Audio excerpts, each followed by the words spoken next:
Gardening in Queensland in July is awesome. The weather is perfect, the plants love it, you'll get fantastic results.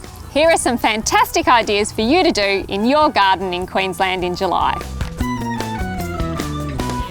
July is the perfect time to plant your citrus, so pop in a lemon, pop in a lime. Every backyard in Queensland should have a citrus. Looks beautiful, it'll take the full sun, which we've got a lot of. Perfect time to put it in, you'll get their roots settled in, ready to really kick off come springtime. It's fine if you don't know which citrus to get. Come into store, speak to a gardening expert, we'll get you sorted. Two of my favourite things to plant now would be lavender and would be your proteas and leucadendrons.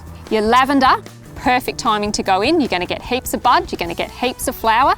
Your proteas and your leucadendrons, so many varieties, and the flowers on all of them are fantastic. Perfect plant promise makes buying from Bunnings awesome. So you've actually got a 12-month warranty on all your plants except your seedlings. If you're not happy in any way, you just bring back the plant, you bring back the receipt, we give you your money back.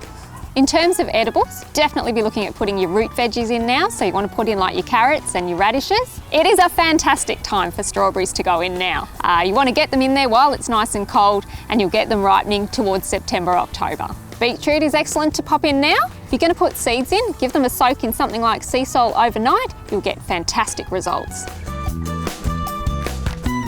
There's plenty to harvest in July from your garden. Broccoli, cauliflower and cabbage are ready. Pick snow peas for the table and citrus are plentiful. There's heaps of things you can do in the garden in July. So you can prune your roses. If you're going to prune them now, you can prune them quite hard and you want to remove all the suckers. Your citrus are always hungry and will love a good feed. It's a good time to splash some fertiliser on nearly everything in your garden. Keep an eye on the watering as plants are starting their growth cycle. And put out some snail baits to stop those pests munching on your plants. You should absolutely get out in the garden in July. There is so much you can do. And if there's something that you're not sure about, come into store, talk to one of the garden experts and we'll help you out. For more gardening advice, click here. And to go back to the website, click here.